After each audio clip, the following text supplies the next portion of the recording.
let them take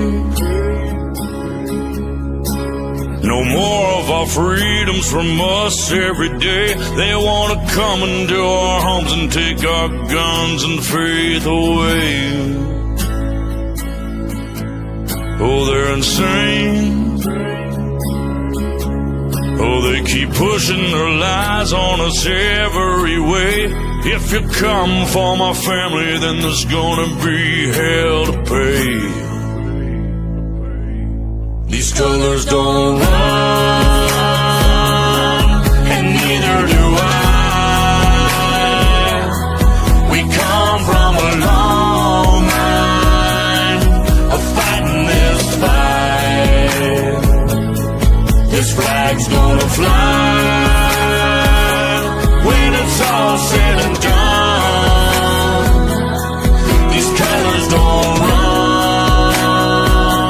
No, these colors don't run.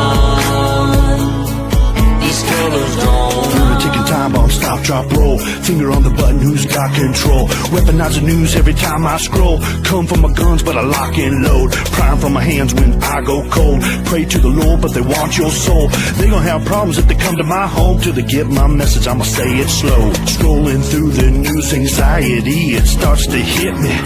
Bible by my pistol by my whiskey. Politicking just to trick me. If you want it, come and get me. But if you sliding through that door, it's a semi. Fight for the stripes, but the blood still dripping to the grave, all waving and the flag still whipping. They want my liberty, they won't strip it. They want my land, they won't get it. My grandfather's blue collar's dirty and frayed, cause he keeps rolling in his grave for what they did to this place. These colors don't run, and neither do I. We come from a long line of fighting this fight. This flag's gonna fly when it's all said and done. These colors don't run. No, these colors don't run. These colors don't run.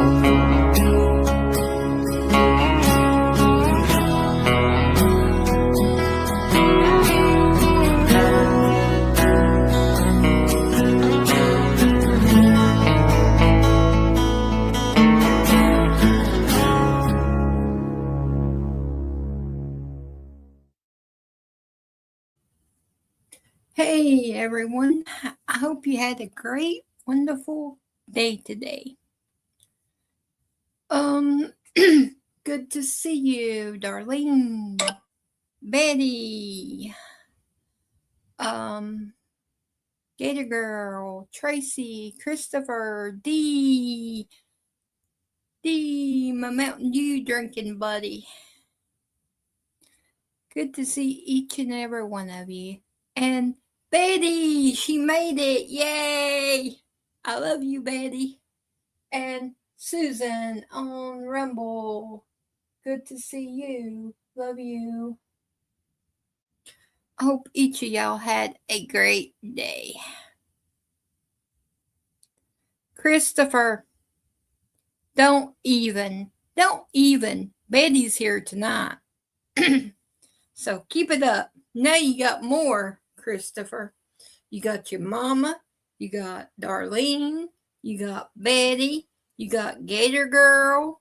Boy, you better straighten up and be good to me. You're going to be in the doghouse. You won't straighten it up.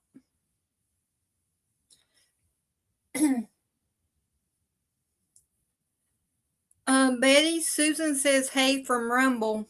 I don't know if you're able to see the chat on screen from Rumble, but she said hey to you.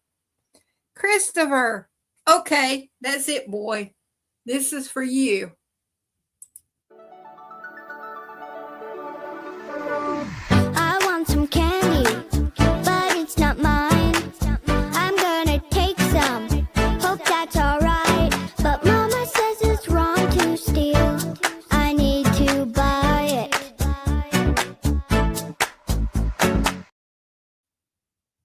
I'm going to start playing that every time you take my Mountain Dew or my candy. So, you just keep it up, boy. I got you. Keep it up.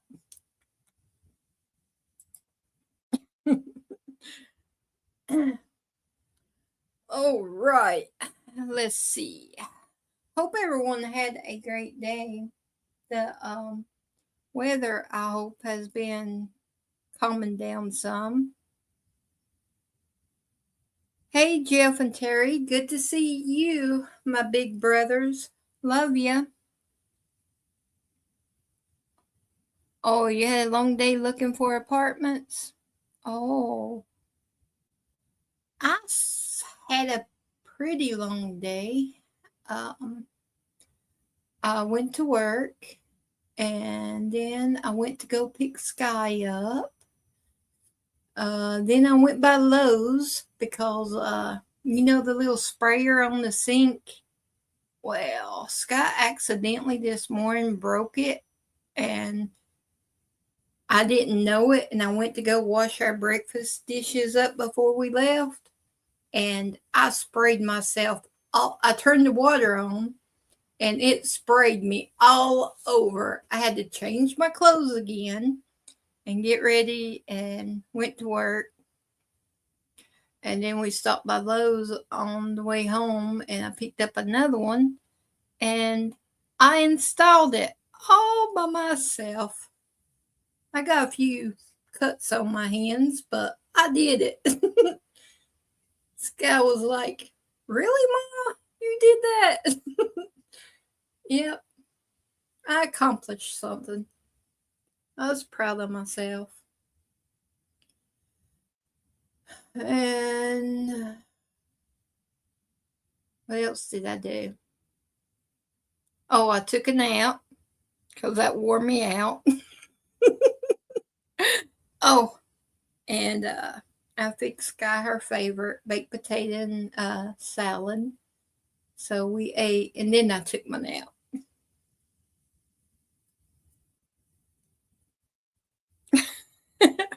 It's the truth, Betty. I don't know how she done it, but it's like the little clicker thing that you mash to let the water stop and go. It was stuck, and I soaked it, and it still didn't work. So I just went ahead and changed it when I got home. I don't know. Yeah, it was weird.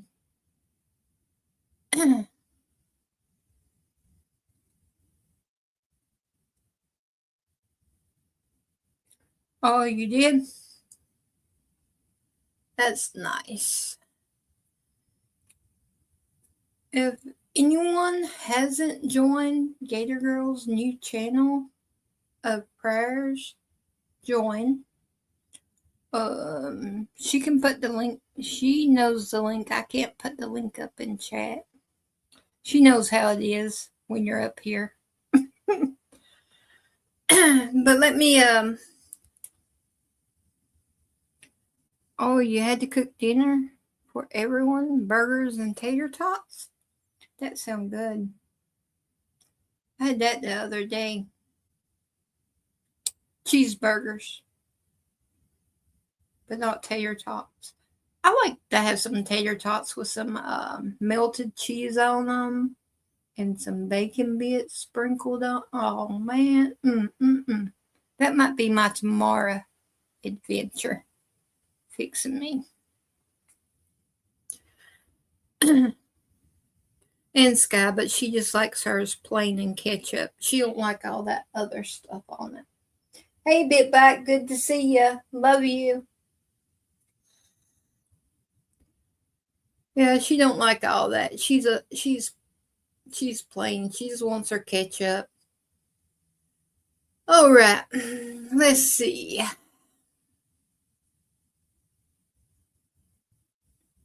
Oh, Christopher, sour cream is nasty. Ugh, nah, no, no, no, no, not for me. For somebody else, yeah, but not for me. Like I tell Sky, you eat the way you want to eat, and I'll eat the way I want to eat. And we make it work that way. Okay, let me see here. Oh, did y'all hear about this?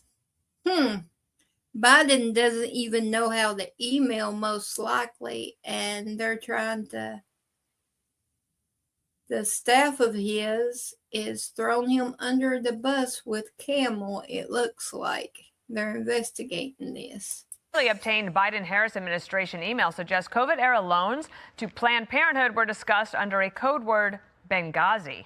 Small Business Committee Chair Joni Ernst says the label may have been used to evade oversight. What's happening here? Alexandria Hoff is live from D.C. Hi, Alex. Right, and a lot happening here. Senator Ernst has called on the Justice Department to investigate whether this code word was intended to illegally obscure communications regarding about $90 million in PPP loans. Planned Parenthood was prohibited from receiving the Paycheck Protection Funds during COVID because they're a national federation and not a small business. Well, in 2021, Senator Ernst and colleagues started to press the Biden administration on why the abortion provider was initially allowed to receive tens of millions of dollars. At that point, her office says communications regarding the loan decisions began popping up with Benghazi as the subject line. That's a key word that would have rendered the correspondence effectively unsearchable, according to Ernst. Benghazi. What does that have to do with small business? Benghazi. Blatant use of a code word to conceal not only from those of us that are charged with oversight, but from the American people should they ever request information on Planned Parenthood and how they received those loans. Yeah, the term Benghazi would have lumped any document into the trove of records related to the deadly 2012 attack in Libya. Dana. Wow, what a code word, too. Right. Yep, they're sneaky, but I'm glad it's being found now. If they just get held accountable for all that they have done. And then I found this one. I mean, I wish it was Dr. Fauci, but I guess they're getting close to him. Well, we can only wish, because he harmed so many people and took so many lives over that, jab. So I pray and hope he gets held accountable. But one of his assistants is indicted too now. Oprah, he didn't get a sucker from a bank. People don't hand these things out for free. A group of Americans found that it is more likely and probable cause that he, in fact, violated the law. And if I'm James Comey, to be honest, I'm furious. I'm furious that these seashells were in North Carolina and not Virginia or Maryland, because I think he's going to find a far less accommodating judge and jury in North Carolina than what he got last time in Northern Virginia. Such a crucial point there. Before we let you go, want to get your thoughts on this. DOJ charging Dr. Fauci's top former advisor for allegedly destroying and concealing records during the probes into the origin of COVID-19. Acting Attorney General Todd Blanche saying following allegations represent a profound abuse of trust at a time when the American people needed it most. As alleged in the indictment, Dr. Morens and his co-conspirators deliberately concealed information and falsified records in an effort to suppress alternative theories regarding COVID-19. Chad, is Dr. Fauci next? I hope so. But let's be clear about what we're facing. Morens isn't being indicted for making decisions that led to the death of millions of Americans, right? That's what Fauci did. Morens is being indicted for destroying documents, hiding evidence, and receiving government kickbacks. In fact, I actually think that these two cases are related. Morens is being indicted for exactly what Hillary Clinton should have been indicted for, but wasn't because of the actions of James Comey. So what I see is a return to accountability and justice and away from the deep state Comey era that used to reign rampant at the Department of Justice. It's a new era with Todd Blanche, Kash Patel, and I'm really excited to see what is in store. The deadline to charge Fauci would be May 11th, and what an interesting legal test of the prophylactic pardon power this would be. Chad Mizell, thank you, sir. Thank you. We can only hope and pray Fauci gets held accountable. Hey, Mel, good to see ya. Love ya. Hey, Priscilla, good to see you. I got something for you. Love you. SL20, good to see you. Love you, brother. Okay, Priscilla, before I forget, you wanted to see another video of Brandon Lake since the other one I deleted after I played it. Well, this one, he's talking to us, and I put Priscilla, here you go. Even Brandon Lake knows us. Any cowboys in the room in Charlotte or even rednecks? Come on, Charlotte. Where the rednecks at? This is called Becoming Free.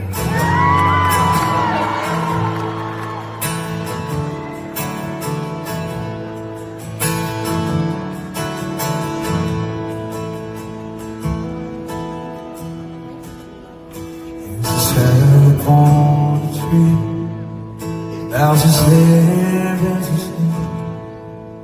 Only ask for what you need. Jesus listening. A little bread for today. Little while. So I had to cut it short, because YouTube. But he called out us rednecks and us. So when I was cutting them down because I'm making Sky a video so she could keep it, and I didn't hear him say that there because this lady I was beside, Lord, she was so loud. I could just wrung her neck. But I didn't hear him say that until I was listening to Danny's recording, and I heard him say that, and I said, this would be good for Priscilla.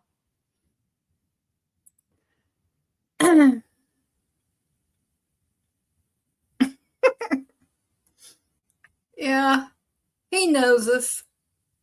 And then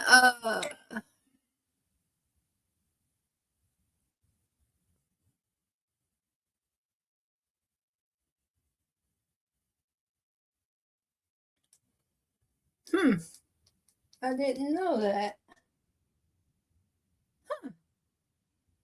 Well, SL20, thank you. I didn't know there was memberships over there. Well,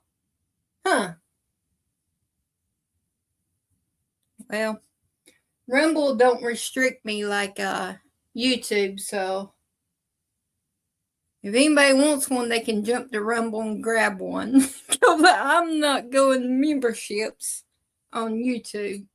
They already try to control me enough by sending me them little nasty emails.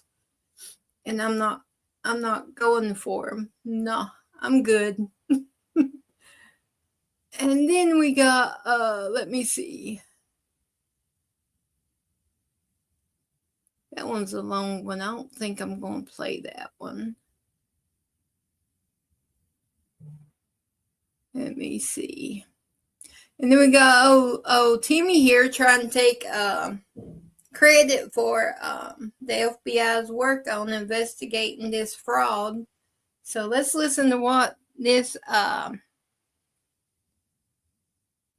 I'm going to say it, sorry, excuse for a man, has to say. Federal agents cracking down on fraud in Minnesota. The FBI carrying out over 20 raids yesterday in a major fraud probe, including on the now infamous Quality Learning Center exposed by YouTuber Nick Shirley for having misspelled the sign. And now Democrat Governor Tim Walz wants to take credit, even though billions of taxpayer dollars were misused under his watch. We've created additional checks and balances. We've brought on more investigators, more auditors, more law enforcement agencies, as well as an outside firm to take a look at high-risk programs. People who have ripped us off are getting caught, and they are going to jail, just like today. I've said the buck stops with me. Our next guest lives in Minnesota and has been covering this story from the very beginning. Townhall.com journalist Dustin Greggy joins us now. Dustin, thanks so much for getting up this morning. Okay, I want to go to the fraud first. He now confesses that it exists, but he wants to be a part of the story now. No, you just have to laugh, Lawrence, because this is a classic case of the arsonist pretending to be the hero. He's masquerading as a firefighter right now. But in reality, this guy's been covering up from the very beginning. I mean, we're talking about his administration going against whistleblowers, retaliating against them. They've gone on record for this, as well as his own DHS has been proven to have doctored and backdated documents. The legislative auditors proved this as well. And despite all of this, Lawrence, guess what? Those individuals responsible for that have not been fired. Not a single bureaucrat has been fired. In fact, they've been promoted within this administration. So there's absolutely no accountability. He's an arsonist pretending to be a firefighter. And also, even in the state cases he has actually gone after, in one case, the judge actually threw out a unanimous jury conviction. And in another, Keith Ellison failed to actually make an argument that they should take someone's passport away, and they fled the country. That's true, Melanie. So there's two the truth always comes out. They clearly aren't putting away people in justice. But thankfully, we have the federal government, we have Kash Patel, we have HSI, and they're actually holding these criminals accountable. Susan says hey to everybody on So speaking YouTube. of Kash Patel, she's on Rumble. You got to chuckle at this because he says this in response to the governor. Come again?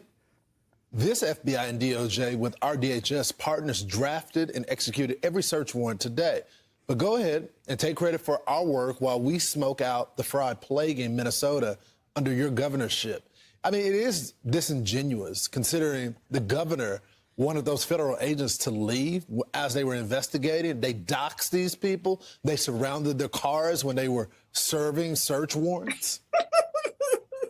Tracy. Yeah, no question, Lawrence. And frankly, a lot of that was, frankly, just a cover-up to prevent from talking about the fraud any further. Where in the world thankfully, Tim Walz did lear, dare I say, a lesson. He ended up figuring out that eventually, by the time November rolls around, he won't be electable for dog catcher. So he dropped out of the race. Another individual who hopefully will learn a lesson here is Keith Ellison and Ilhan Omar. Love you, brother. We could go a whole nother segment on them. But at the end of the day, consequences are coming. Fraudsters are getting locked out, in spite of Tim Walz's failure, in spite of Minnesota Democrats' failure to cover up this fraud, which, frankly, Democrats, Republicans, we've been shouting from the rooftops for well over a decade. But thankfully, a kid and an iPhone in the name of Nick Shirley finally brought enough attention to this, and it all kind of started when Tim Walz accepted the VP nomination. But ever since then, we've brought a national spotlight to Minnesota, and we're actually exposing this fraud. And thankfully, all these fraudsters, including the ones in our state government, are going to be gone soon enough. I hope so. And it's because folks like you on the ground were saying it's happening. Dustin, thanks so much for. So, let's see. That was good. He's been being called out, but everybody knows he's a snake. And then I found this one. I kind of like this. I think we need to write letters. I don't know who we'd write to, but we need to write letters to see about switching our language from English to American. Here, I think they're going to try to do it. So 2026 marks America's 250th birthday, and one writer says it's time to make American the country's official language. In a new op-ed, he argues President Trump and Congress could make that change as a symbolic mark of the nation's founding. Hey, Here to explain is the author of that marvelous op-ed, Rob Lockwood, former advisor to Interior Secretary Doug Burgum. So great to see you this morning. Thanks for getting up early with us, Rob. So, it is kind of amazing that 250 years on, we have conquered the world. We've done all this stuff, and we're still speaking the king, or somewhat speaking the King's English. You and I definitely somewhat speaking it, Charlie. We speak American, I think. But yeah, when you look at the 250th birthday, it's a monumental achievement for freedom. And we declared our independence, like you said, 250 years ago. And some say that the fact that the label of the English language still exists is a relic of the regime from which we liberated everything ourselves. Goes and so smoothly. when I worked at the Interior Department, Secretary Burgum, he used to often remind us, both privately and publicly, how lucky America is that President Trump is in charge of these festivities, because he's somebody who at his core has deep conviction for American excellence, and he's the greatest marketer in the history of mankind. And if you look at what the president has planned, starting last year with the Paul Revere reenactment in Boston, with the Army Parade in D.C., which is both powerful and patriotic, he's going to put the UFC octagon steps away from the Oval Office on the White House lawn. That's iconic. There's going to be a Grand Prix in the streets of D.C. That's epic. There's the Great State Fair, Mount Rushmore fireworks. You name it. This is tremendous. That basically in 250 years from now at the USA 500, when we'll be speaking American, I think, they're going to look back and say, how do we top that? And what's different with my idea that's proposed here that many support in the column is that unlike an event or an experience that President Trump is setting an unreal bar for, changing a language is permanent. It's something that will be with us for the rest of our lives that we'll be reminded of, whereas events or experiences, by definition, they're temporary. And so if there ever was a time to take a stand for America and for speaking American, the 250th anniversary of freedom is it. And not only if there ever was a time, but if there ever was a guy. I mean, never in our lifetime has there been a president who would do something like this. Yeah, it requires visionary leadership that puts America first, right? And Charlie, when I was researching this, I learned that basically since our founders' generation, the idea of a national language has been discussed from some of the greatest American thinkers of all time. I'm talking Thomas Jefferson, Theodore Roosevelt, Noah Webster, who's the godfather of Webster's dictionary. He wrote, I'm going to paraphrase it here, but come pretty close. He said that as an independent nation, our honor requires that we have our own systems in both government and language. We've got the government down. That's what we're going to be celebrating on the 250th this July 4th. Now is the time for the language. And if you look back, I quote H.L. Mencken, the essayist, in 100 years ago, he already wrote that we've got a distinct tongue. It's American. Our language, our vernacular, the way we have spread it through the culture is different and it's distinct. It's a dominant evolution. And so my suggestion is very simple. Let's formally say enough with English, enough with American English. Let's call it what it is, American. Love it. And do your part at home. Keep speaking American out there. I don't know what I speak. I know it's American, but would it be Southern American? Sometimes not even that. I don't know what the world I say sometimes. 2 minutes, pass it back. But I like that idea.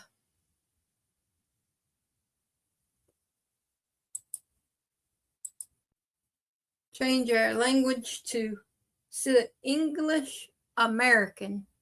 Okay, and then I got this clip sent to me. It should take us right up. Well, no.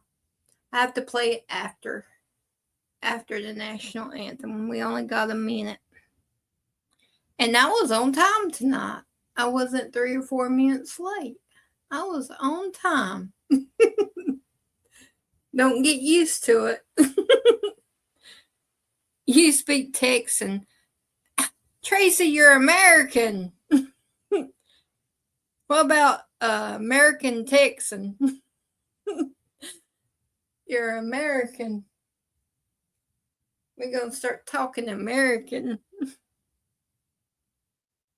3, 2, 1.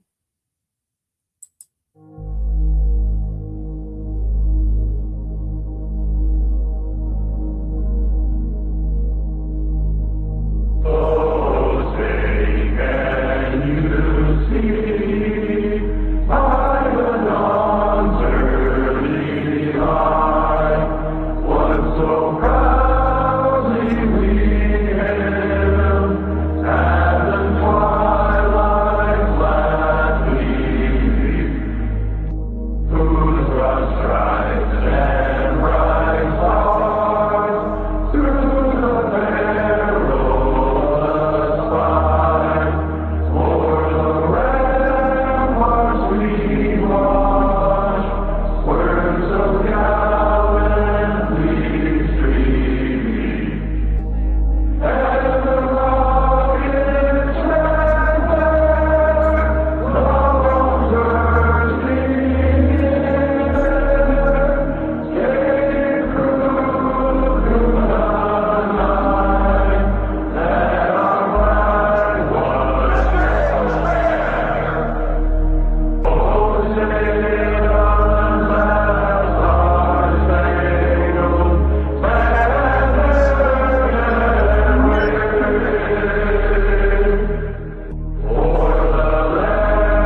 Thank you, each and every one.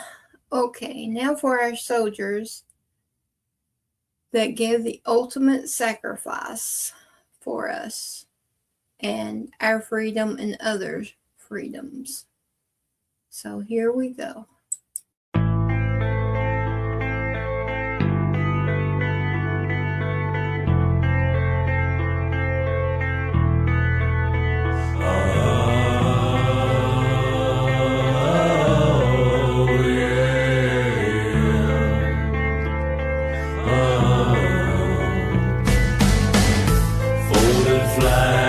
And memories,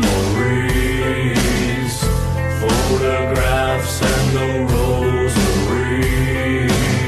She hangs her head as the choir sings, and she cries, and she cries, and she cries, and she cries.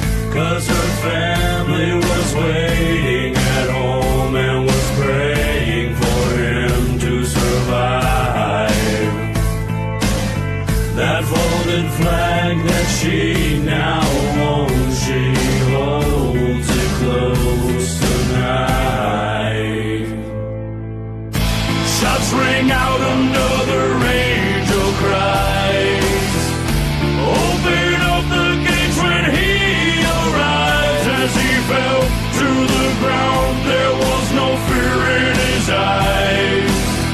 They'll bury him before they bury his bride. Yeah, this is for my people that are. Thank you for your service. You'll never be forgotten. Okay, and the ones that still fighting, thank you for your service. And the ones that are veterans. Okay, the next one is the lives that was stolen by the illegal immigrants. Illegal for the ones in the back.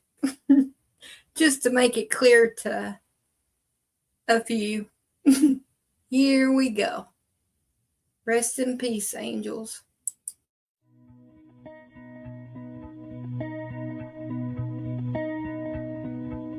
Tell me, what does it look like in heaven? Is it peaceful? Is it free like they say?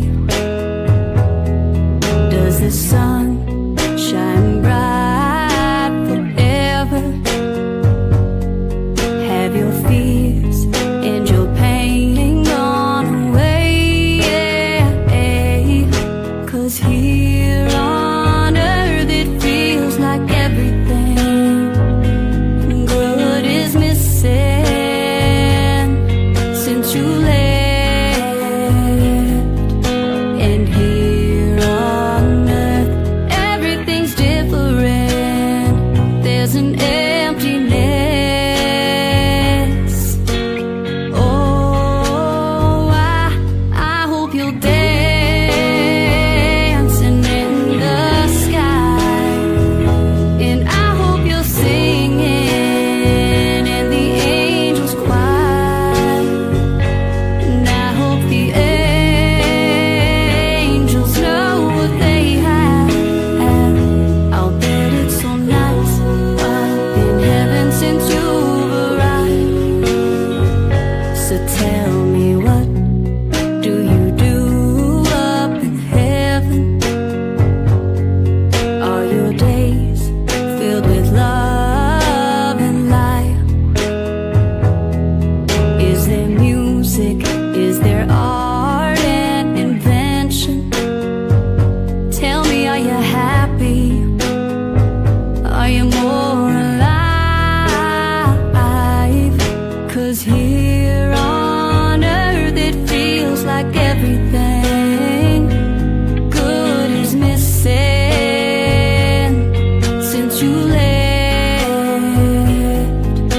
And here on earth everything's different.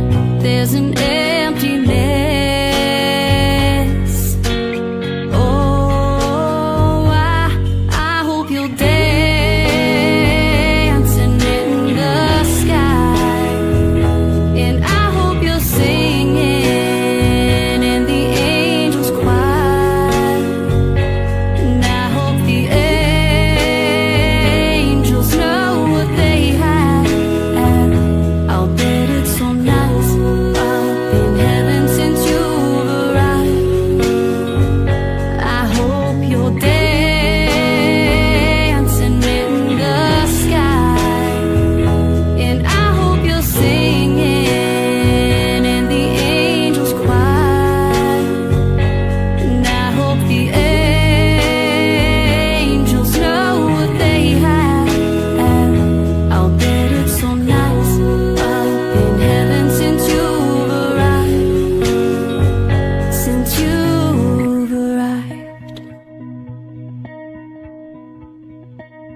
Yep, we have to keep trusting in God.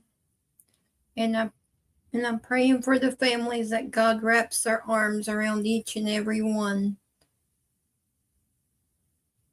and gives them strength and comfort, because that's something I don't believe you'll ever get over with. It might lessen a little bit, but still the pain is going to be there. All right, now let's I got a little funny clip that was sent to me I want to play, and then I got one more special clip before we do the video that y'all just have to listen to it because it really touched me while we was there. So here's the funny one. It's Biden with the king or prince or whatever he's called. I don't know what he's even called, George or something. Shows how much I pay attention to other countries. He's something. And I'm sorry to say that we British, of course, made our own, on this occasion, small attempt at real estate redevelopment of the White House, the readjustments to the East Wing.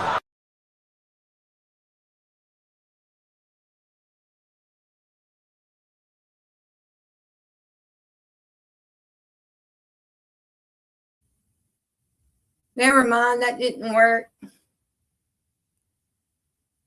We'll just jump to the other one because that one didn't work. Okay. Here's the one at the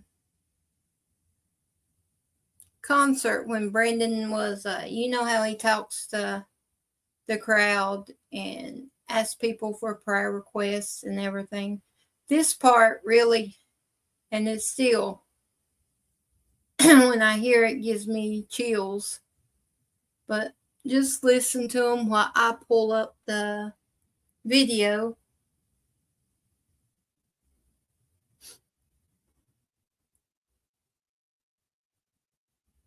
I played this piano. But I went and saw Coldplay and I said, if Chris Martin was hitting wrong notes, surely everyone's going to understand Brandon Lake's going to hit some wrong notes. Anyways, what was I saying? I was reading my Bible. And a peculiar passage, and it's about this father and his son, which I can relate to. However, the son kind of is possessed by some evil spirit. I can't relate to that, although there are certain days I wonder. Always. I think it's just a sugar high. But, and I was reminded once again, as it came to this scripture, and Jesus is talking to the father, and he says something that the father replies. He goes, I do believe, but help my unbelief. And I felt like that was a word for me because it's easy for me to say that I believe. But my goodness, do I have moments every single day where I'm like, Lord, help my unbelief. I still don't know if I have faith to see that happen. I have faith for you to come through in that moment when I'm faced up against what seems like impossibility. I really believe you can do it. And sometimes you just got to align your words with what your word says. Align your heart. Just begin to speak it until you see it. Listen, I'll begin to see more miracles in my life when I just begin to pray more for more miracles. I don't know, but the expectancy is the breeding ground for miracles. And then I knew I was being Charlotte tonight, and y'all, this is a churchy place. So maybe you have it all figured out. Maybe you don't need to pray that prayer. God, help my unbelief. But I've been walking with the Lord for a long time, and I can pray that every single day of my life. God, I do believe in you, but help my unbelief. I still have moments where my faith is weak. And I wonder if there's anybody in the room tonight that you're like, man, I'm facing the possibility. There's cancer in my body. But I don't know how I'm going to make rent next month. Does anybody need a breakthrough in their family?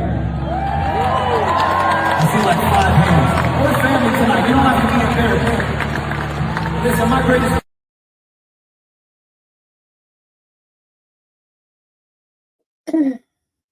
So, he went on for quite a bit But, okay, D.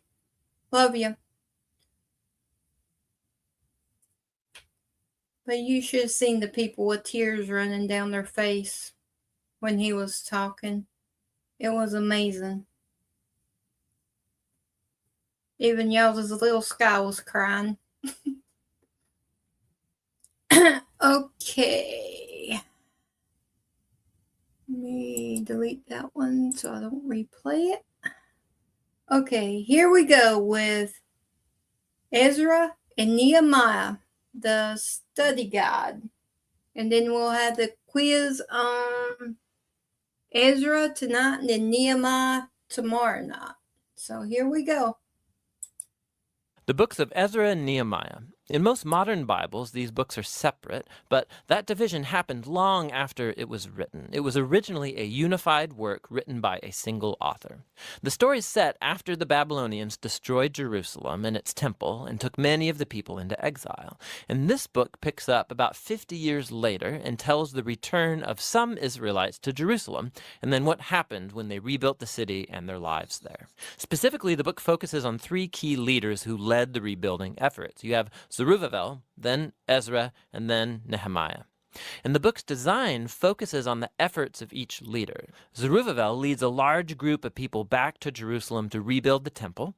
Then about 60 years later, Ezra arrives in Jerusalem to teach the Torah and rebuild the community. Then he's followed by Nehemiah, who leads the rebuilding of Jerusalem's walls. And these 3 stories are designed to be parallel. Each begins with the king of Persia, prompted by God to send the leader to Jerusalem, and he offers resources and support. And then each leader encounters opposition in their efforts, which they then overcome, but in a way that leads to a strange anticlimax in each of the 3 parts. Let's back up and see how it fits together. So the story begins with a decree from Cyrus, the king of Persia, and he's moved by God to allow the exiles to return to Jerusalem and rebuild the temple. And the author says this fulfills a promise made by the prophet Jeremiah that the exiles would one day return to Jerusalem. Now, this fulfillment should trigger our hopes in the many other prophetic promises that exile was not the end of the story. We have hope for a future messianic king from the line of David. We have hope for a rebuilt temple where God's presence will dwell with his people. Hope for God's kingdom to come over all the nations and bring his blessing, just like he promised to Abraham. And so it's with all these hopes in mind that we read on into the story of Zerubbabel. His name means planted in Babylon. He represents the generation born in Babylonian captivity, and he leads a wave of Israelites returning to Jerusalem. After they settle there, they rebuild the altar for offering sacrifices, and later the temple itself. The foundation-laying ceremony, and then the temple's final dedication, these are key moments. The past stories of the tabernacle and temple's dedication should be in our minds. This is when the fiery cloud of God's presence is supposed to descend. He's dwelling with his people, and it doesn't happen. And so while some people are happy about this new temple, the elders who had seen the previous temple of Solomon, they cry out in grief. It is nothing like their glorious past or their hopes for the future. And it's right here that we get the first story of opposition, and it's very odd. So the grandchildren of the Israelites who were not taken into exile, they had been living in Jerusalem all along, they come to offer help with the temple rebuilding. And Zerubbabel refuses. He says, "You have no part in our temple." And this, of course, generates a conflict which Zerubbabel overcomes, but it's very strange because the prophets had envisioned that the tribes of Israel would all come together, along with all of the nations, to participate in the worship of the God of Israel when the kingdom finally comes. So this is an anticlimactic moment, to say the least. In the next section, we zoom forward about 60 years and we're introduced to Ezra. He's a leader among the exiled Israelites in Babylon. And he's a Torah scholar and a teacher. And so he gets appointed by Artaxerxes, king of Persia, to lead another wave of people back to Jerusalem. And Ezra wants to bring about spiritual and social renewal among the people. Our hopes are high. And again, we come to another anticlimactic moment in the story. Ezra learns that many of the exiled Israelites that had come back, they had married non-exiles who had been living around Jerusalem. Some of them were non-Israelites, and almost certainly some of them were. Ezra then appeals to the commands of the Torah, that Israel was supposed to be holy and separate from the ancient Canaanites. And he then says that the people living around Jerusalem are like the Canaanites. They're going to corrupt the exiles. So Ezra offers a prayer of repentance, and it's very heartfelt. But then he rallies all the leaders and enacts this divorce decree that says all these marriages should be annulled, the women and children sent away. And then the decree is only partially carried out. We're given a list of some of the men who divorced their wives. The story is very strange for a number of reasons. First of all, God never commanded Ezra to do any of this. It was the leaders of Jerusalem who led Ezra to make the decree. Second, the contemporary prophet Malachi, he did say that the exiles should care about purity, but he also said that God was opposed to divorce. And so the mixed results of the decree, this all fits into this pattern of a strange concluding anticlimax. Which leads us to the next section about Nehemiah.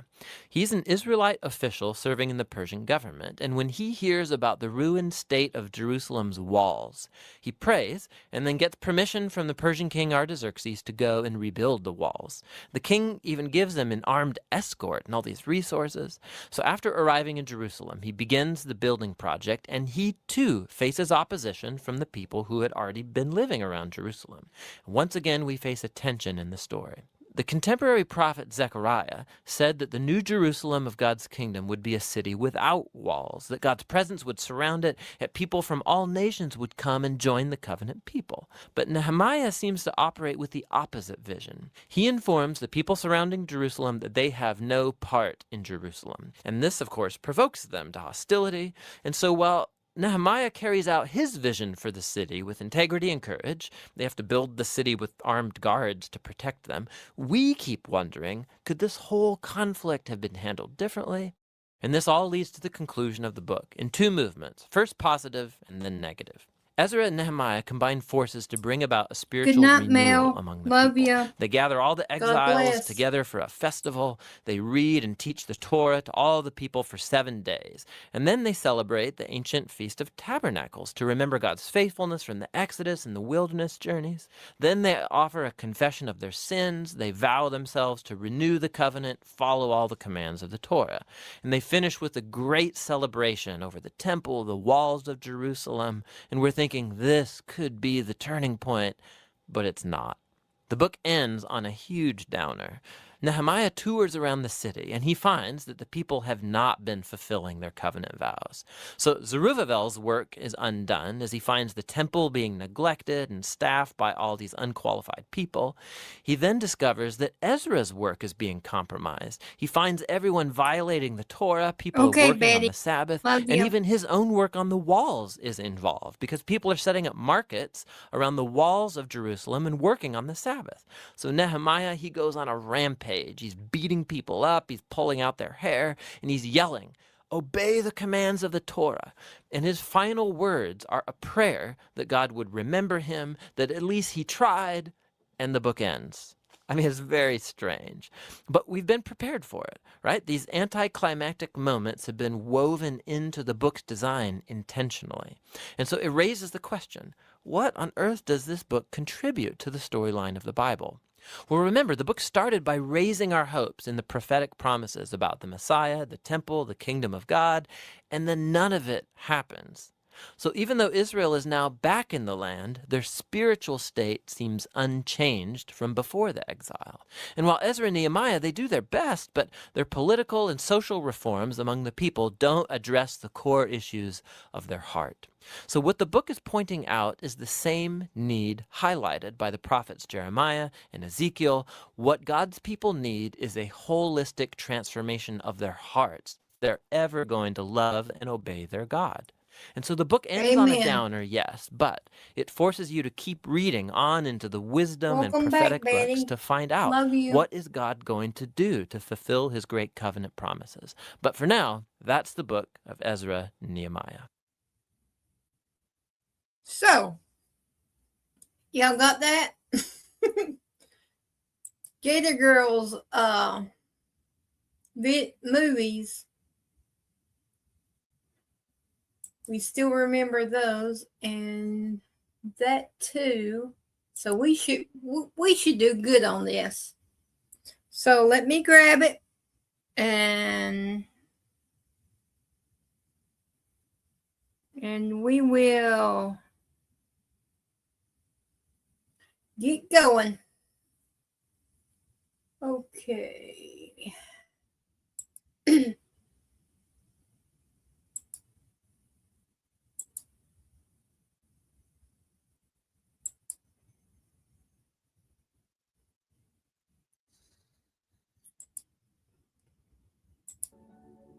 Today, we're journeying through one of the most inspiring books of the Old Testament, where God's people return from exile and rebuild their faith, temple, and identity in Jerusalem. These 25 questions will challenge even seasoned Bible readers, inviting you to uncover the rich lessons and powerful messages in Ezra's story. Before we begin, be sure to subscribe and give this video a thumbs up. Your support helps us continue to bring the beauty of Scripture to more viewers, and you'll stay tuned for more thought-provoking biblical content. We'd love to hear from you, so don't forget to leave your scores and reflections in the comments below. Now, are you ready to dig into the depths of Ezra? Let's get started. No. Question 1. Who was the king of Persia who issued a decree to rebuild the temple in Jerusalem? A. Saul. B. Cyrus. C. Herod. D. Agrippa. You get 10 seconds. Okay.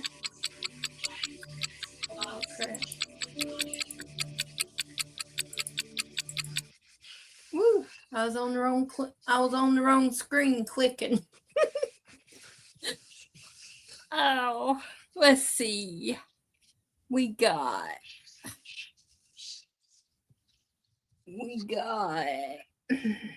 Gator Girl coming in hot with a B. Betty with a B. Tracy with a B. Darlene with a B. Priscilla with a B. And Party Bonza with a B. And me with a B.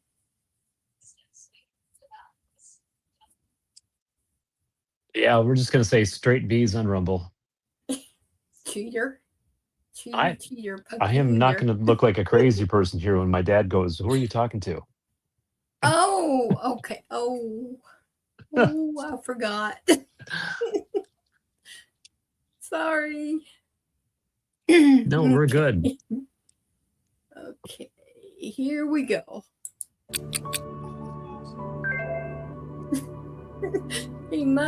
That's B. Cyrus. This decree was seen as a fulfillment of Jeremiah's prophecy that Israel would return after 70 years of exile. By allowing the Israelites to restore their place of worship, Cyrus not only acknowledged God's authority, but also showed how God can use foreign leaders to accomplish his purposes, making Cyrus a unique instrument in biblical history. Ezra, Do you want me to build a chapter fire? 1, verses 1 to 3. Did you want me to build a fire? Okay. Question 2. According to the king's proclamation, what had God given him? A. Wealth. B. Wisdom. C. Many sons. D. All the kingdoms of the earth. You get 10 seconds. What? Let's see.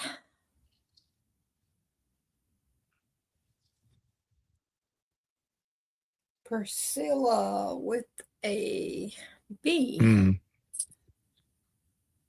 Betty coming in hot with a D. Christopher with a B. Gator Girl coming in hot with a D. Tracy with a D. Darlene with a D. And Party Bonza with a D. And I got a D. Wow, it's all mixed over here.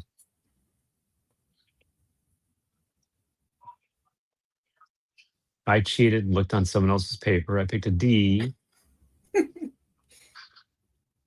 Susan with a D. SL20 with a D. And who was the answer to the first question?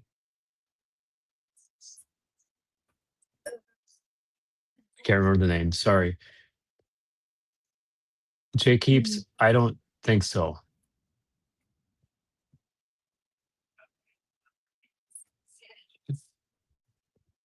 Can you see that? Yeah, actually, I can kind of. You can. Who was the? It Yes. was So B. yes. All B right, was Jay the answer. Keeps. So that's who it is. So it. And I'm assuming that this question is following along on Cyrus. Is that true? Am I right? Because question 2 is following along off of question 1. So yes, Jay Keeps.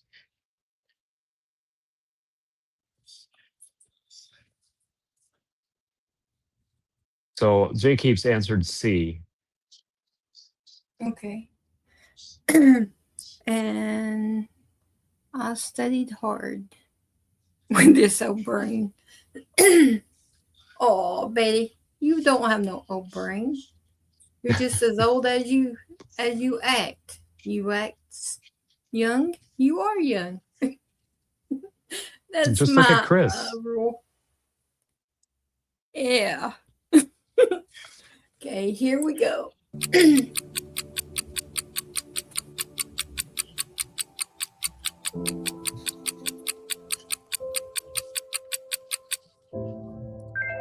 D. Whoop, whoop. That's D, all the kingdoms of the earth. Cyrus recognized that the Lord, the God of Israel, had granted him dominion over vast lands, including Israel's homeland. By declaring God's sovereignty, Cyrus illustrated how a non-Israelite king could be used to further God's covenant promises, which emphasized Israel's identity as God's chosen people despite their exile. Ezra chapter 1, verse 2. Question 3. What were the Israelites instructed to rebuild? A. A tower. B. A palace. C. God's house. D. The city wall. You get 10 seconds. Let's see.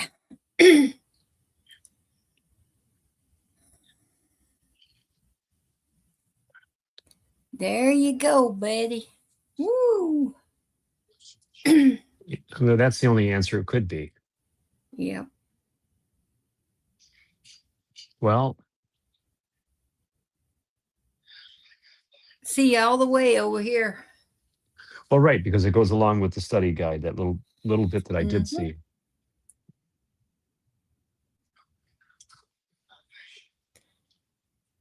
In the movie that Gator Girl showed, they was building God's house.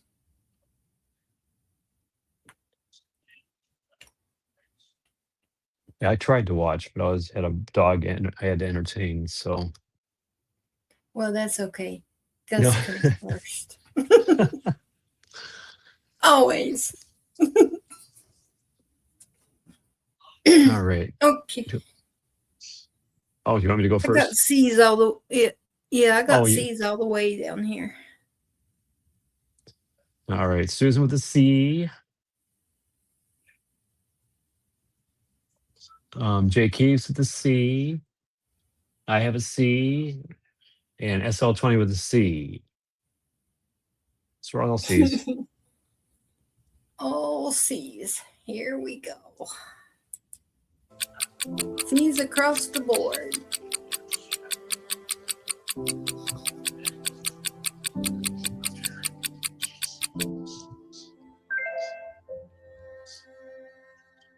That's C, Boom. God's house. Cyrus's decree focused specifically on rebuilding the temple, a sacred place symbolizing God's presence and Israel's religious identity. The temple was central to Jewish worship and the forgiveness of sins, making its reconstruction essential to the restoration of their relationship with God. Ezra, chapter 1, verse 3. Question 4. Which king took the vessels from God's temple in Jerusalem and brought them to Babylon? A. Nebuchadnezzar. B. Agrippa. C. Darius. D. Saul. You get 10 seconds. Oh, Nebuchadnezzar. That wasn't nice.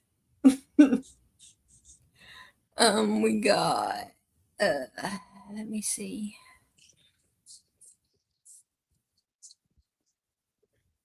Okay, we got Gator Girl with an A. Christopher with an A. Betty with an A. Darlene with an A. Priscilla with an A. Tracy with an A. Party Bonza with an A. And me with an A. You have Susan with an A.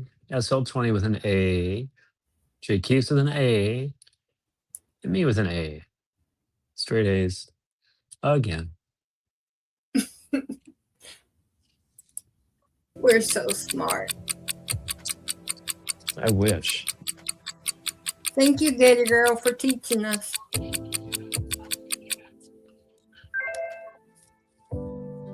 We are. That's A. Nebuchadnezzar. King Nebuchadnezzar of Babylon took sacred vessels from the temple in Jerusalem, symbolizing Israel's loss of religious autonomy and their exile. These vessels were important symbols of Israel's covenant with God. When King Cyrus returned them years later, it marked the beginning of Israel's restoration and showed God's faithfulness to his promise to renew their worship practices. Ezra chapter 1, verse 7. Question 5. Where were the exiled Israelites now returning? A. Egypt. B. Canaan and Midian. C. The Garden of Eden. D. Judah and Jerusalem. You get 10 seconds.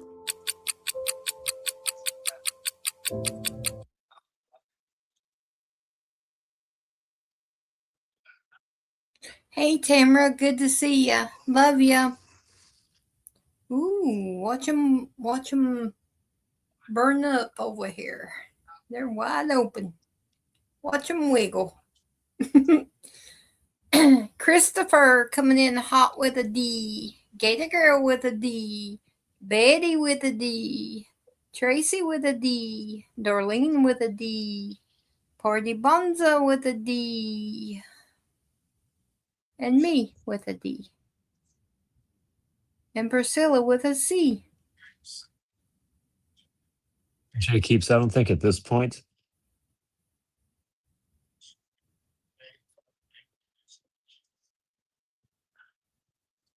On Rumble, we have Jay Keeps with a D, Susan with a D, SL20 with a D, and I also with a D. D's in learn across mode. the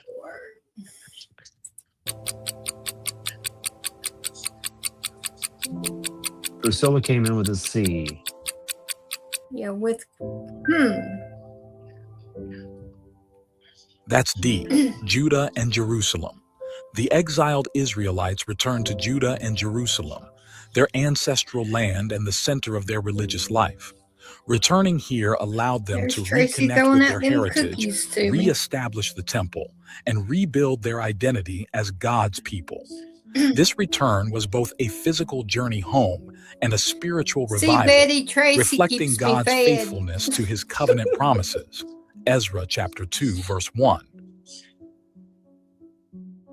Friendly reminder, subscribe now to keep up with the latest updates and exciting content coming your way.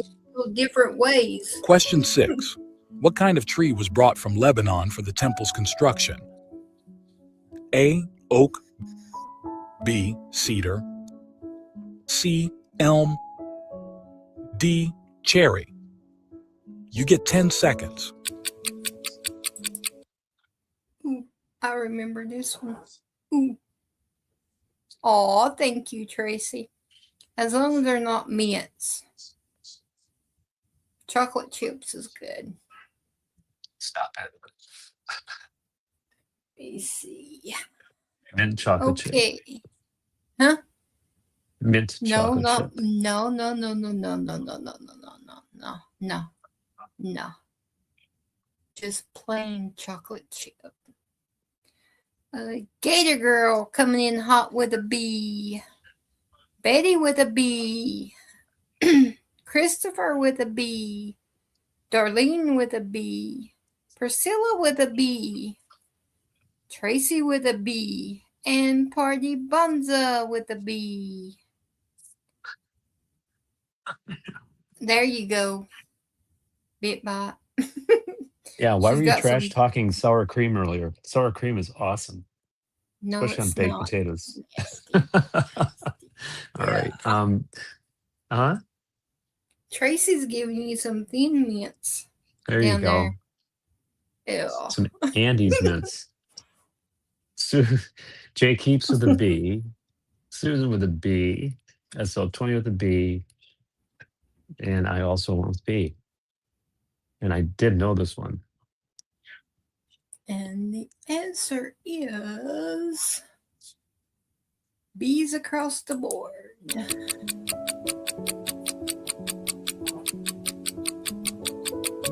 Because I'm picky, I can trash sour cream.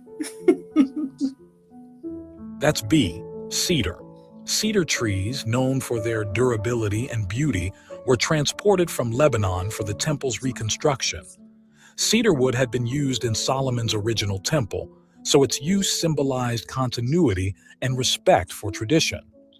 The choice of such valuable material demonstrated the reverence and dedication required to honor God through the construction of his house. Ezra chapter 3, verse 7. Question 7. Men from what age upward were appointed to oversee the work on the temple?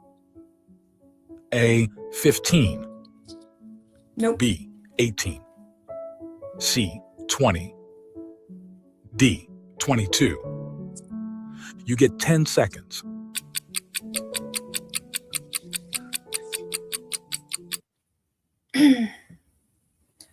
Let's see. You're funny. Oh. You caught on. Get a girl with a C. Christopher, you can take that sour cream. He's right. It is very good. Why don't you like it? Is it because it's sour? Yeah, Okay. I don't really care much for sour stuff. Okay. Well, that makes sense. Betty with a C, Tracy with a C, Darlene with a C, Christopher with a C, Priscilla with a C, and Party Bunza with a C. I just put bacon bits, cheese, and a stick of butter on my baked potato. There you go. SL20 with a C. Drew Keeps with a C. Susan with a C. And I had a C. Okay. So it looks like everybody either knows the answers or we're all playing follow the leader.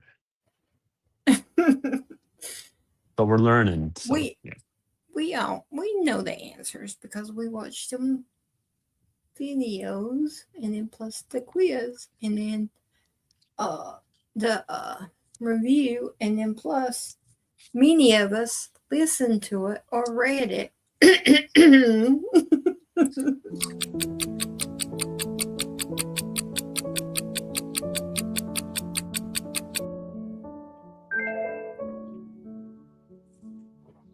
That's C, 20. Men from the age of 20 and upward were appointed to oversee the work of rebuilding the temple.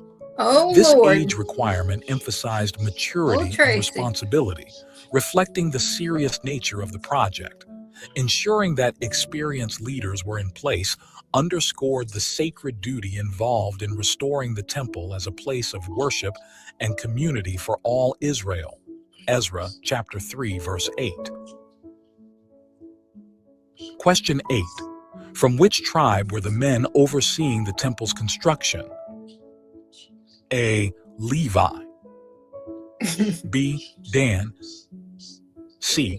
Judah. D. D. Reuben. You get 10 seconds. I wonder if he really knows that he gives hints when he reads off, like, A. It's all AI done. Oh. That's why sometimes you remember they'll pronounce the name different in the answer than they do the question. It's like,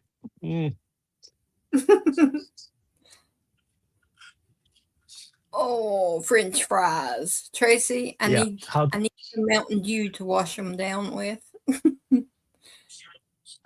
Gator Girl with an A. Betty with an A. Darlene with an A. Priscilla with an A. Tracy with an A. Christopher with an A. And me with an A. okay. I'm waiting to see if there's a correction here.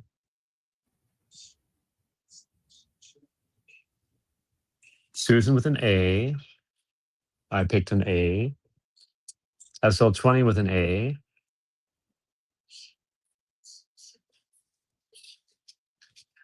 Levi or the Levites? Levites, the ones who took care of the temple, took care actually the tabernacle.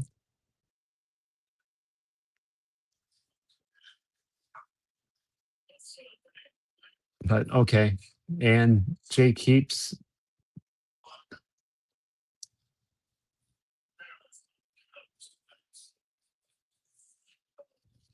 All right. Party Bonzo with an A. He's sneaking that in. Okay. So Jay keeps, I think she's with us for an A now. Hey, Party Bonza. Okay. Straight the A's. answer is with straight A's every which way. On You can't have this YouTube either. and Got chocolate, I think, in it. Coffee, candy coffee. Ew. Sorry, Gus was trying to eat my candy. Oh, ew.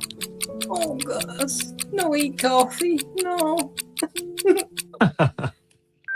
No, boy. Back away That's slowly. A. Levi. Coffee, Ugu. As God's designated tribe for priestly duties, the Levites' involvement highlighted the project's spiritual significance.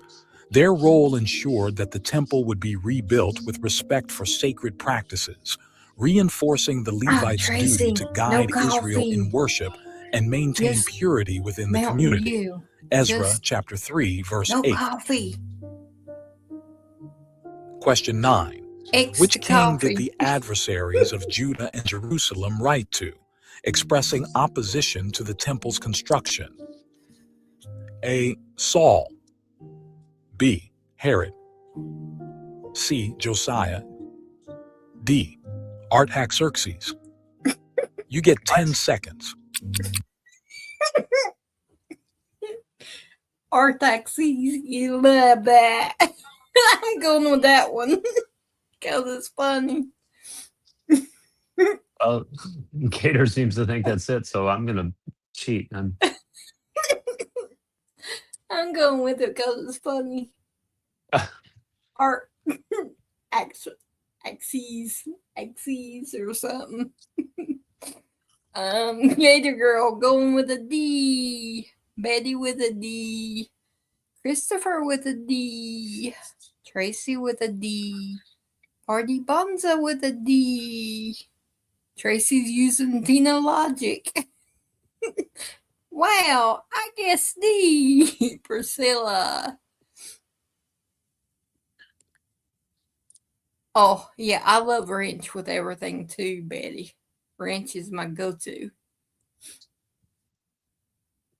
Okay. SL20 with a D. Susan with a D. Jay keeps D. Looks familiar because I couldn't pronounce it. And I'm taking a D. So So we got D's across the board. Yes, ma'am. Woo! Here we go.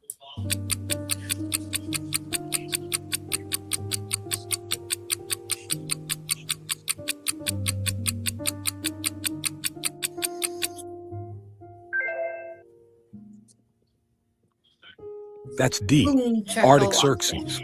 Opponents of the temple's construction wrote to King Artaxerxes, expressing concern that a restored Jerusalem might rebel.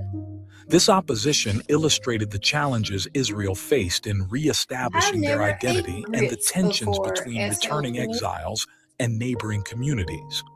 Despite these obstacles, Israel's perseverance demonstrated their commitment to fulfilling God's command. Ezra chapter 4, verses 7 to 16. I put cheese on rice. Question 10. In what language was the adversarial letter to King Artaxerxes written? A. Greek. B. Aramaic. C. Egyptian. D. Ethiopian. You get 10 seconds. Oh my goodness. I'm going with the funny one, Aramaic. Aramaic. May. Yeah. May I like M-A-I. May. Aramaic. Mac. I'm gonna go with B, just for the heck of it. Oh, looks like it might be it. Christopher coming in hot with a B. Gator girl with a B. Betty with a B. Darlene with a B. Priscilla says grits with cheese and butter. Yum. I've never SL20. SL20 spelled it out for you, or how you pronounce it, if you want to take a look at Rumble. Air.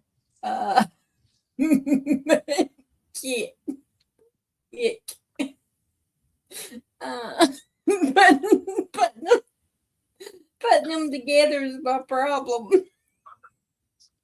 You got a couple more answers came in. Oh, Darlene with a B, Tracy with a B, Party Bonza with a B, Priscilla with a B, and me with a B. Jay Keeps, that's true, but the letter, an adversarial letter was sent to him. Obviously, it wasn't sent to his language, if he was Greek. Adversarial. I can't say that word. Or seem we're having pronunciation issues tonight. I keep them. Y'all just know what I mean. Okay, well, Jay Keeps picked A, SL20 with a B, Susan with a B, and I picked a B too.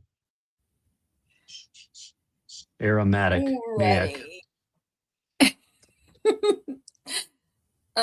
Steve likes grits too. Steve, I gotta talk to Steve. Me and Steve's got to talk. Okay, the answer is. Yuck, Chris. Italian dressing.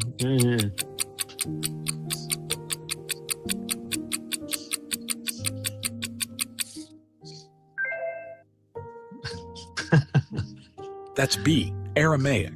The letter sent to King Artaxerxes was written in Aramaic, the official language of diplomacy and administration in the Persian Empire.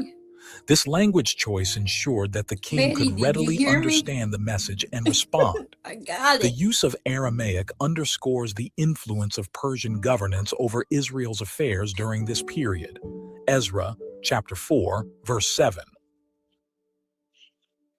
Question 11. What did the king initially order the Israelites to do in response to the letter? A. Be left alone.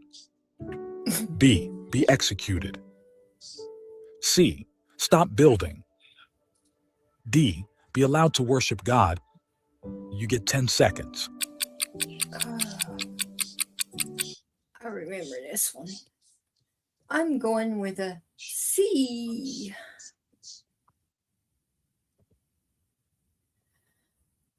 Gator Girls with a C too. Tracy with a C. Darlene with a C. Betty with a C. Priscilla with a C. Christopher with a C.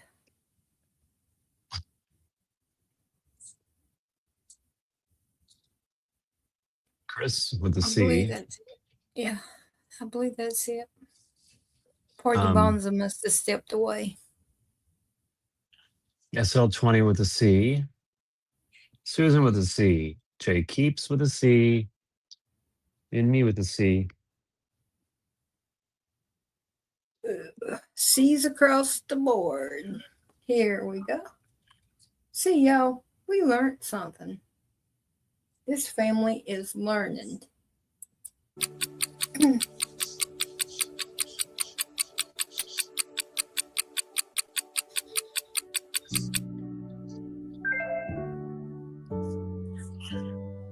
That's C. Stop building.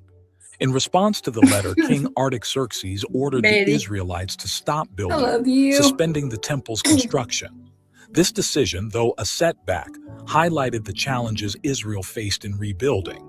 However, it ultimately strengthened their resolve and reliance on God's promises for the future completion of the temple. Ezra chapter 4, verses 23 to 24. Question 12. Which prophets prophesied to encourage the Jews to resume work in the temple? A. Elijah and Elisha. B. Nathan and Samuel. C. Ezekiel and Hezekiah. D. Haggai and Zechariah. You get 10 seconds. Boom. Using my logic, I'm going with D. I wasn't even using your logic. Hajara. Eggy. Yeah. It's not a G. It's a G. Oh gosh. Mandy, see, we also have English classes here or American classes.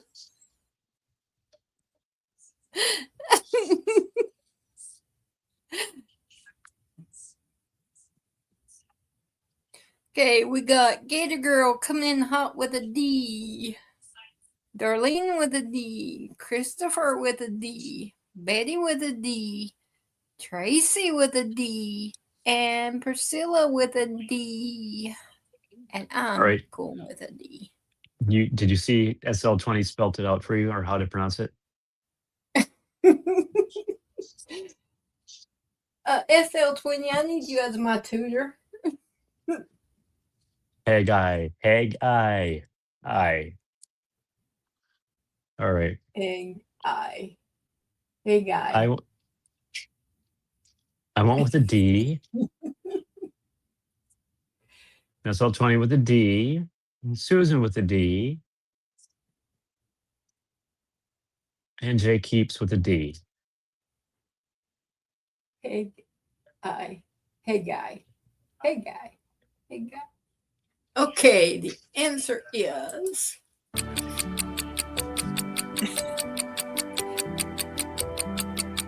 Priscilla said maybe B.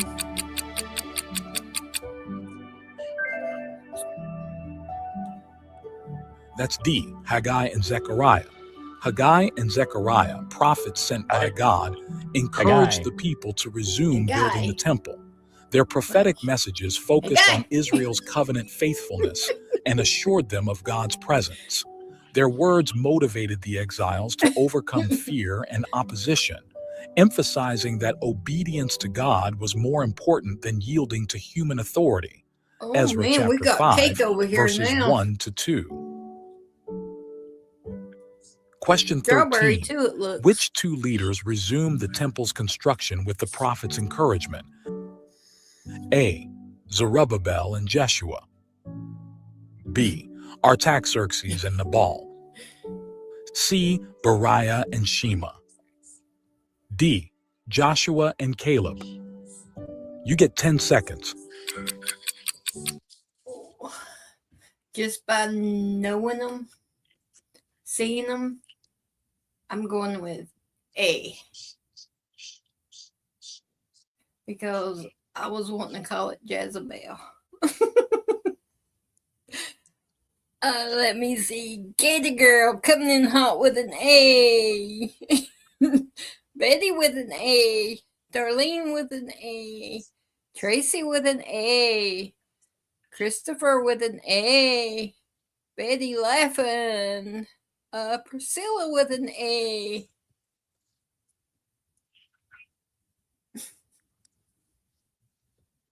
SL with an A. Jay Keeps with an A. Susan with an A. And me with an A. A's across the board. No more cookies. I ate one of them Cadbury eggs, so I'm sugared up. It's not good. Well, I thought it would help my head.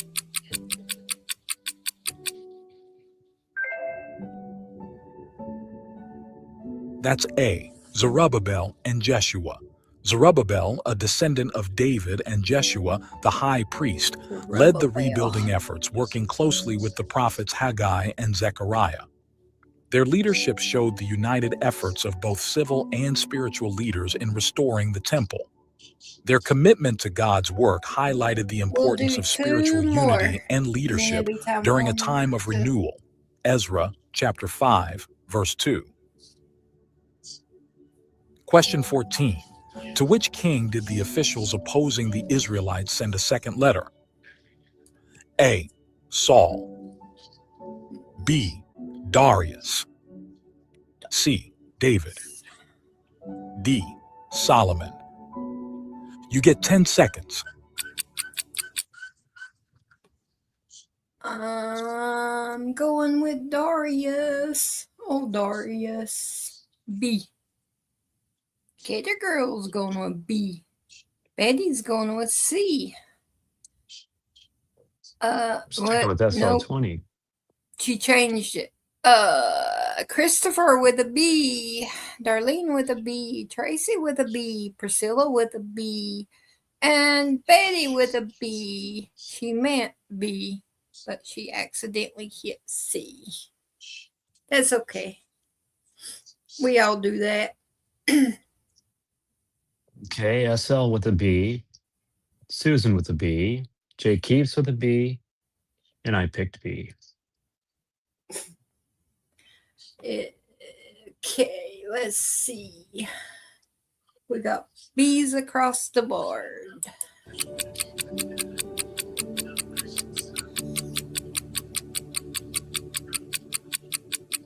C for candy.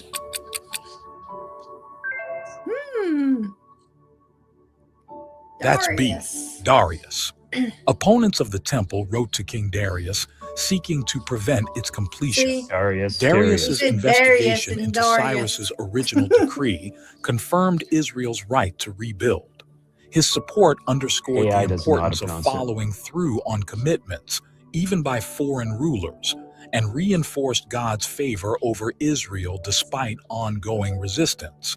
Ezra chapter 5, verses 6 to 17. Question 15. What materials were the temple's vessels made from? A. Iron. B. Clay. C. Brass. D. Silver and gold. You get 10 seconds. I'm going with silver and gold. You would expect that they would be, but boy, that you're talking about a soft metal. But I would expect that they would be. So Silver and gold. And looks like all the checks going that way too. Betty coming in hot with a D. Gator Girl with a D. Christopher with a D. Darlene with a D. Tracy with a D. Priscilla with a D. I'm with a D. Okay. I picked a D. SL with a D. Susan with a D. Jay Keeps with a C. Okay, the answer is for the final question for tonight is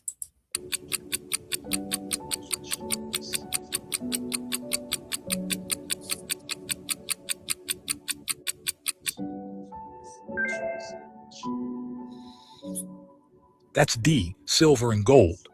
The vessels of the temple were crafted from precious metals like silver and gold, signifying the value and sanctity of items dedicated to God's worship. These vessels had been taken to Babylon during the exile but were returned to Israel, symbolizing the restoration of their worship practices and God's covenant blessings. Ezra chapter 5, verse 14. Question 16. Which two... Oops. Okay. All right. Well, I'm going to sign off so you can say goodnight. All right. Thank you. Love you. Good night. Okay. Family, Hello. I hear you. And I lost my connection. Good night. Yoo-hoo. Good night. Good night. Can you hear me? Can you hear me? Good night. Love you, Midbot. Thank you. Okay. Good night, everyone. I love each and every one of y'all. And if you would you please keep Betty and Steve and Aaron in our prayers? Dee's surgery is tomorrow, so please keep him in your prayers, that God guides the doctor, the surgeon's hands, and he recovers and gets back going. And Dee's dad and Goldie, remember Teacup and her eyes, Darlene, Bonnie, and both Cindy's and Mel for their families and them. Remember Santa in your prayers. Jared and Julius in your prayers for continued healing. And Christopher, keep him in your prayers for May the 6th. And Carrie for his breathing, keep him in your prayers. Gator Girl, that an opening for an apartment or house will be open soon for her so she can have her own place and enjoy it. She deserves it. And Tina B, keep her in your prayers, that God wraps his arms around her and comforts her. And then if you wouldn't mind saying a little prayer for my dad. And I love each and every one of y'all. And tomorrow we will do the other book quiz. So, remember, if God places someone on your heart or on your mind, stop and pray. We don't know what they're going through, but God does. And God placed them on our hearts and on our mind for a reason. And keep each of our chat family in your prayers. And I love y'all, and I will see y'all tomorrow. Same time, same channel. Love y'all.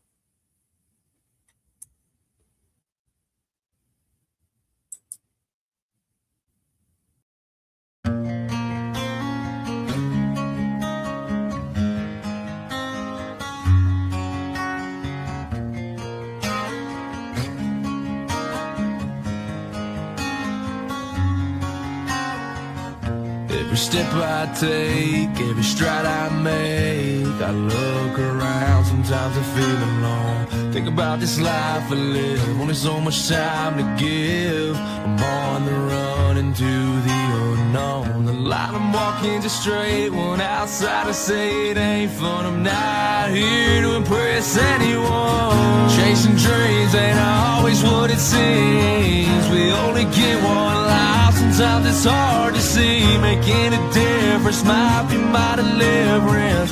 When it comes to freedom, yeah, that's where I find it. The hard path in life can be a lonely one. Not too many walk this road I'm on.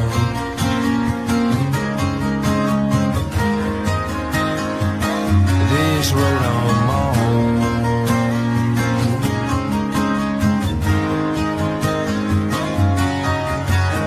Head down since I left town, sorry for the letdown. Don't know the next time that I'll be around. When I ask myself why I do what I do, there's a couple reasons, yeah, I can count a few. To all the ones that are proud of me, to all the ones that doubted me, thanks for watching my dreams become reality. Chasing dreams ain't always what it seems. We only get one life, sometimes it's hard to see. Making a difference might be my deliverance. When it comes to freedom, yeah, that's where I find it. The hard path in life can be a lonely one. Not too many walk this road I'm on.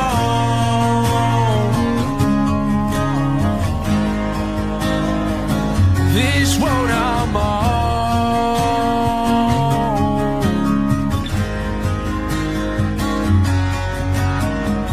Chasing dreams ain't always what it seems. We only get one life, sometimes it's hard to see. Making a difference might be my deliverance. When it comes to freedom, yeah, that's where I find it. The hard